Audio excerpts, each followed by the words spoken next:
Academy of Pediatrics meeting in New York City, mentioning a number of abnormal symptoms in young children referred to as the tired child syndrome. The severity of these symptoms seemed to be directly related to the amount of time the individual children spent watching television. These abnormal conditions were thought to be caused by an over-psychological stimulation resulting from the program content, that is, too many Western thrillers and murder mysteries.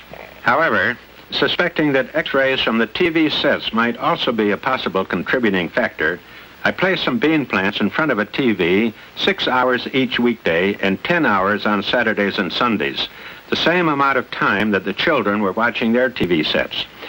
The bean plants on the right were protected with a solid lead shield that would stop X-rays and showed the same amount of growth as control plants placed at a distance of 50 feet. The bean plants on the left were shielded only with black photographic paper that would stop all visible light but would have no effect on the X-rays. You see an extremely stimulated growth with the leaves 2.5 or 3 times the size of the lead-shielded plants. The plants near the top or above the TV set showed the roots emerging from the soil, whereas the roots of the plants near the bottom or below the TV set followed their normal downward growth pattern.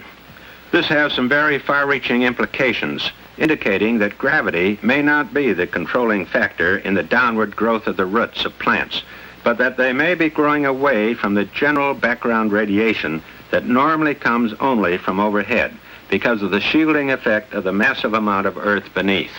Next, I placed some young white rats directly in front of the TV set with the same time periods as both the bean plants and the children exhibiting the tired child syndrome symptoms.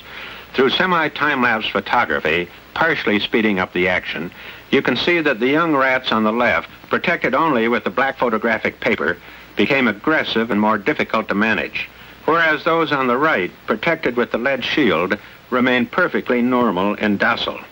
Autopsies were performed on all of these animals, which showed brain tissue damage in those protected only with the black paper, but not in those protected with the lead shielding.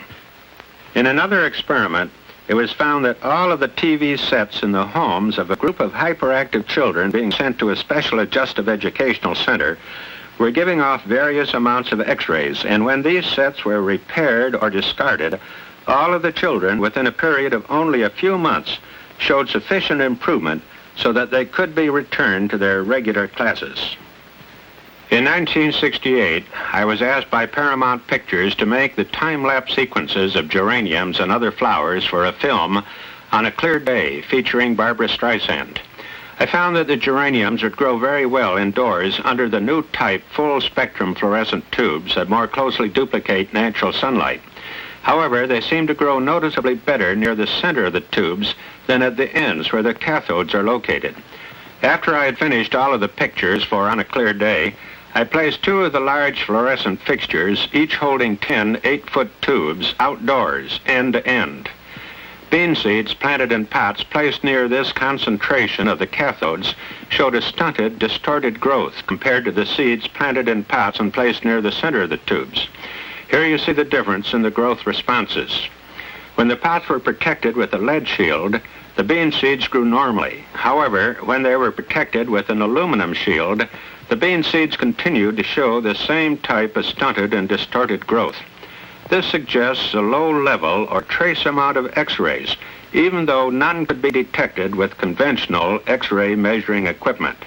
When I placed bean seeds on wet cotton near the concentration of all these cathodes, the shoots showed a random directional growth, some turning upwards, some sidewards, and a few downwards.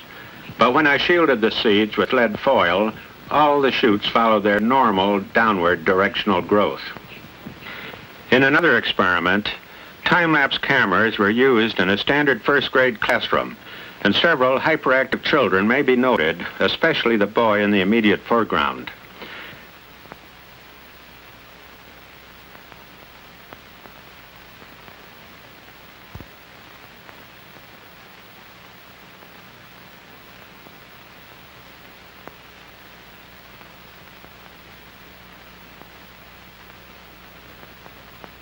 90 days after, the regular cool white fluorescent tubes were replaced with the new type full spectrum fluorescent tubes with radiation shields there was a marked improvement noted, and the extremely hyperactive boy has voluntarily moved up to the front row.